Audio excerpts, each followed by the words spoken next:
All right, hey, what's up? So this coffee table, it was a lot of fun to put together. So the story started, I got a random text out of the blue from my friend. He's bought a lot of stuff from us in the past. Said he wanted a new coffee table. So whipped up a couple designs in SketchUp. If you guys know about the golden hour, it's something that we go through in detail in the course. But basically, when I close a sale, I spend the next hour designing something and giving them a couple design proposals with the invoice, or I guess an estimate. I did that, got approval for one of the designs, and yeah, just basically went to town. This was going to be a dark stained oak coffee table because that's what all the furniture that they have that I've built them is, oak or dark stained oak. And so I thought, great, we'll just make it in the same theme. We'll make it match the other pieces that we've made, and it'll be a great living room piece. So I got to work. I hold on to this storm cause I need to be swept away, swept away. I'm cornered in the cold where you left me. Left again. Oh, there's a jungle in my head going wilder, and it's killing me. I cannot let you go. I cannot let you. I cannot let you go.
Call me please. I folded every thought like a razor, carving deep memories. Oh, am I standing at the wrong intersection?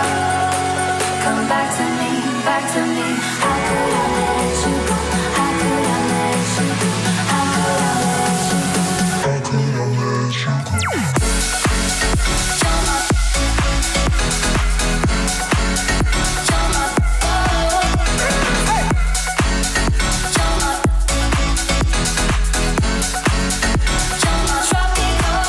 So you just watched me make the top, and the budget that I settled on with this piece was around $500. This is one of our best clients. They've bought multiple things from us, and I kind of knew their budget, so he said it was okay to go over the budget that we discussed, but $500 was the number that we landed on, even though I knew there was plenty of wiggle room in there. Now, one thing that I didn't estimate correctly was just how much extra time I was going to have to spend.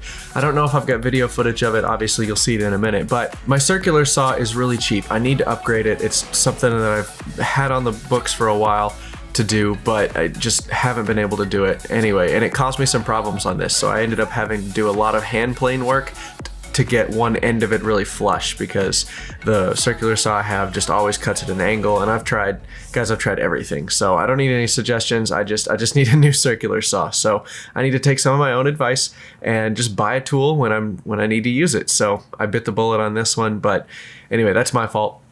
I will fix that on future projects. So I sort of made a decision on, okay, we're still gonna do oak, and I chose a really thick top. You can see in that picture, it's 2x6s, it's squared 4 sides lumber where I buy it locally. So it was really nice to just glue up a panel together like for the top, and that was really easy. So I knew it was really expensive. Just the top alone was, I think, like, shoot, I have to look at the receipts, but it was something like $200 just for the top. And I'll get to that in a little bit when I start going over the numbers for this project. But anyway, yeah, that was the top, and it pretty uneventful. There was nothing really crazy about it. I started putting a clock. I watched Matt Cremona's weekly shop updates, and one of the things he did a couple weeks ago was he started putting a clock and a timer for his bandsaw and stuff to see how long it takes for him to do it, because apparently a lot of people have been asking. So I decided to do the same thing just to help me keep track of time. And you know me, I did not keep up with it throughout the build, so if you see the clock in the background, those are the times that I remember to do it, and I wanted to see how long some stuff would take.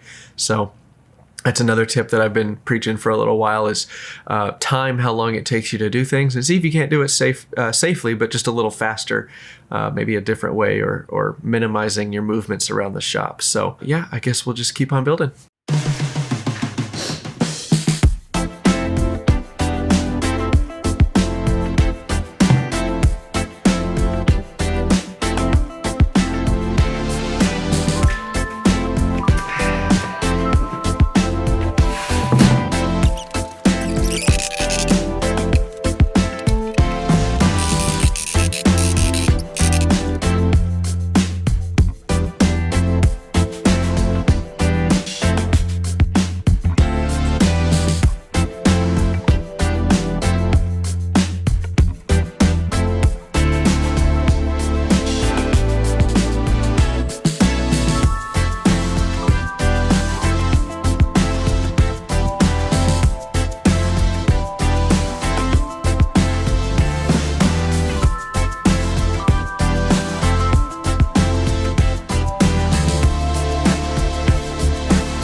right, so you saw me just work on the legs, and oh yeah, by the way, I'm probably gonna get a lot of comments for not wearing safety glasses, but oh my gosh, the chances of a chip of wood hitting you in the eye that's big enough to do any serious damage when you're ripping long, wide sheets of plywood is next to nothing. But anyway, on that note, I have picked up a couple of extra pairs of safety glasses to put them near the tools, because there have been a couple times where I have been sawing on something that's relatively small, it could send pieces flying back. And anyway, that's fixed. I've got several pairs of safety glasses all over the shop now, so I should be wearing them more often. Please do not involve yourself for my safety, okay? It's just, I get that you're just trying to help, but anyway.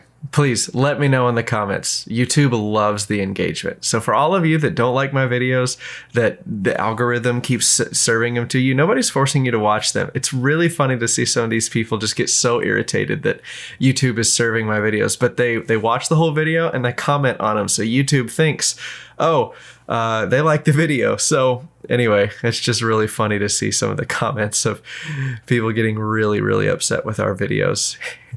It's kind of funny. But yeah, you just saw I planed up the legs. I got those through. I'm about to put them through the planer in the video right now. But yeah, nothing uneventful here. Just started work on the drawers, got those made, the drawer boxes set to the side. I don't think I filmed that because it's really not that big of a deal.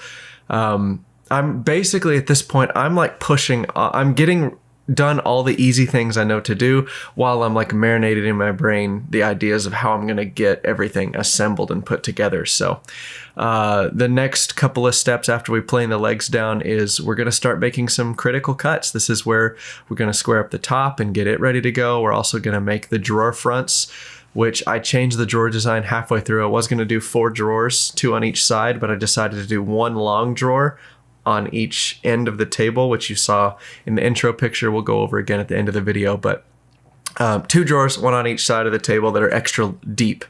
And yeah, so I was just kind of figuring out in my head how we're going to get all that to work. So another thing, I knew I wanted to do the whole thing out of solid oak.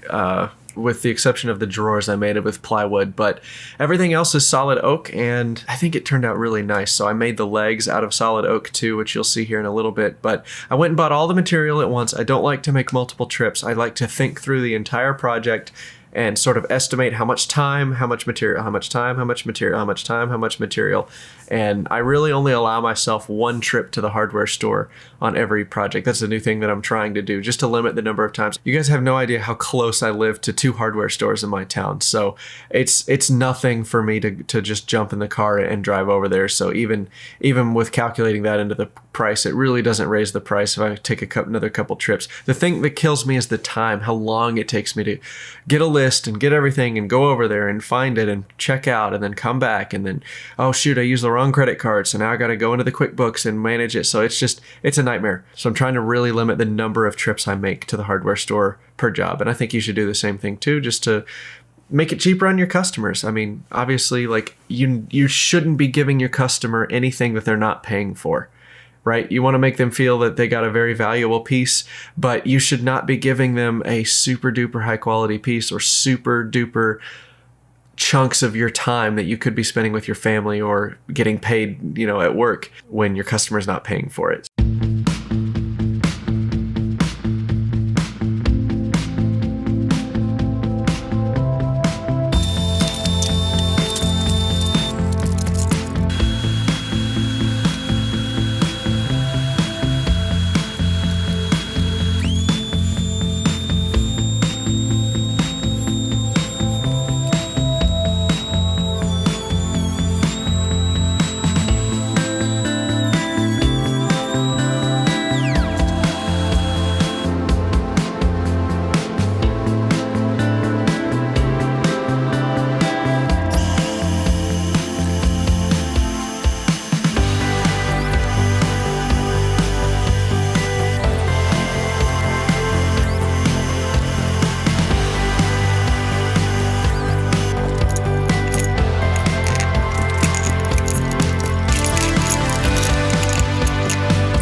All right, now it's time to talk about the sponsor of this week's video, which is me. I don't have any sponsors on the channel. I do not want sponsors anytime in the future. I just want to provide value to my subscribers. I'm not about cashing out. I'm not depending on YouTube for any sort of money. All I really want you to do is win. And the reason that I sell programs, which if you really want to learn how to run a business and price your stuff and go from a hobbyist to someone making some money to make a truck payment, buy something nice for your spouse, buy something for your kids or whatever. If you want to make this hobby profitable or at least break even, I really, really want to encourage you to take a look at our programs. After you sell your first 2 or 3 products, if you're halfway following my advice, you're going to make enough money to pay for the courses. Absolutely no problem. A lot of guys, we get messages every single week. I'm blown away by the number of people that have started taking action on our advice and they're winning. They're making sales. They're earning more money. They're not just trying to break even anymore. They're actually profiting by making furniture. So I understand I'm not the best woodworker in the world, but you know what? I've learned how to make a sale with woodworking to your sphere of influence wherever you are. So please take a quick look at the link in the description. You can check out our programs. Again, we're always going to put out free content on YouTube, so don't feel like you absolutely have to buy them. The reason I charge money for those programs is because I want you to have some skin in the game. Okay, I was reading a book a couple weeks ago and there was a story about a guy who got some advice for free and he didn't listen to it. But then he paid an enormous amount of money, in the story, right? And he paid for advice from this other person and it was the same exact advice and he didn't follow it until he put some skin in the game and had something invested in it. Then he started to take it seriously. And I don't want to share all of this super valuable information with someone who's not going to take it seriously. So, the whole pearls before swine thing. So please take a look down in the description. That's my sales pitch. It's done. And now it's time to go over the numbers of the project. So first off, very quick overview on how we do pricing. Number 1, you got to figure out how much your materials cost was. Number 2, you got to figure out how much your labor cost was. And number 3, you multiply whatever those two added together is by 1.4, and that gives you a 40% margin. And all I mean by margin is wiggle room. Technically, it's called markup. That's not super important until you start talking to your accountant. You add your materials cost to your labor cost, and then add another 40% to that, and that is what you should charge for your projects. And the way that I do things, I establish a budget with my customer first, and then I work backwards from the budget to figure out, okay, how much can I pay myself for labor? How much materials budget do I have? And go backwards from there. That being said, we started with a rough budget of about $500, which I kind of knew once I was at the checkout line at the hardware store with all the lumber that I was not really going to come close to that number. So like I said, the top was like $180, $160 some odd dollars just for that thick oak at the top. And yeah, I could have not gotten squared 4 sides lumber, but they didn't have any that was that thick where I go, and I don't really want to drive a few hours to the closest hardwood dealer. So there's that. Yeah, materials all in all worked out to be about $300. That's glue, screws, finish, everything that I have is about $300. I'll be writing this up here too, so you can keep track of it all. So materials was $300. Labor, I estimated 8 hours of labor. I estimated this was going to take me about 8 hours to build. In reality, it took about 10 hours of actually working in the garage on the project. I did not charge for those last 2 hours because it was all my fault. Now, I want to be very, very clear on this because I do not want you to start like giving free hours of work into something. These were mistakes that I made. These were problems that I set myself up for to fail, and I should have charged more. I should have not spent as much money on the materials to make up for this amount of labor. So that's on me. That is a fault. I should have fixed it. I'm not saying that you should have permission to do this, but I screwed up. There were an extra 2 hours I spent. One, I told you, was planing the end of the top to get it flush and nice and pretty.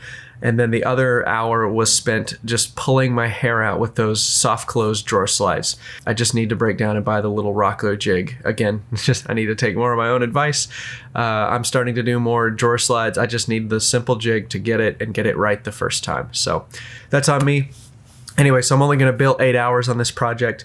So if you add the materials and the labor, you get a total of $540. You multiply that by a 40% markup or margin. And all I mean by that is just wiggle room. You want to make sure that you're making more money than it's costing you to build these things in labor and in materials. Because if you ever want to hire an employee, you got to be able to pay them their hourly wage in addition to the materials, and you got to make the business make money. So you got to add a little bit of a markup, which I call margin from time to time. Again, don't get too confused about all the technical terms. You do not need to understand accounting to start selling things. That's why you pay an accountant. Just make sure you're making more money than you're losing on each project, and you'll be totally fine.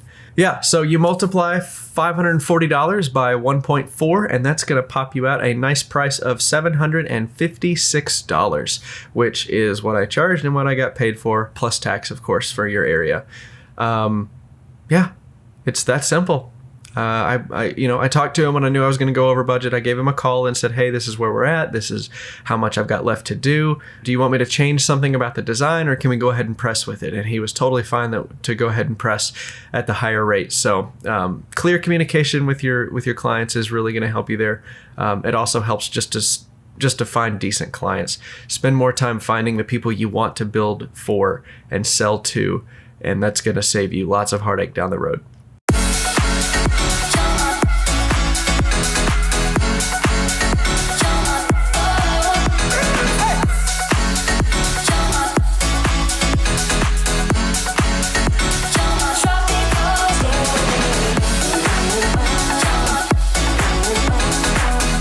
All right, so this is the coffee table. Jenny doesn't want to deliver it. No, I want it. I really like it. I like the light colored oak. I like that they didn't want to go stain it dark. I mean, it would have matched some of the other stuff in their house, but I think it looks so nice, light, and I like the design. And I'm like, can we just do a coffee table swap? This is the same couple that bought the bookshelves from us. With, remember the Moroccan pattern in the shelves. So I think this will work really well with that in the same room because the shelves were the same color oak. So I think they'll complement each other nicely. This is probably the last thing that we're going to be able to make for these friends of ours before our big move. So we wanted to make sure that we gave them an extra special project that they were really going to love. So I sure hope they like it. We got to pack this up and deliver it, but yeah, this just turned into a way nicer piece than what we originally planned on doing, and the customer's willing to pay for it. So that's the thing, is like if you get wrapped up, if you get too emotionally attached to a project, like I am right now, I'm pretty emotionally attached. Yeah, you got to make sure that your client is willing to step up. You don't want to pour hours and hours and hours into something because you like it, or you want to do fine craftsmanship if your client's not willing to pay for it. So before I spent too much time on this, I kind of called him at the halfway point and said, hey man, is your budget really that flexible? Can we go up a little bit on the labor? And he was totally cool with it. But had he said no, emotionally, I would have had to been okay with just, finishing it, according to the price of what we settled on. So, you should always do a good job, but you should always do a job commensurate with the amount of money that they're paying you to do. So don't cut corners. Don't be a poor craftsman. But if they're not paying for your finest work, you should not be doing your finest work.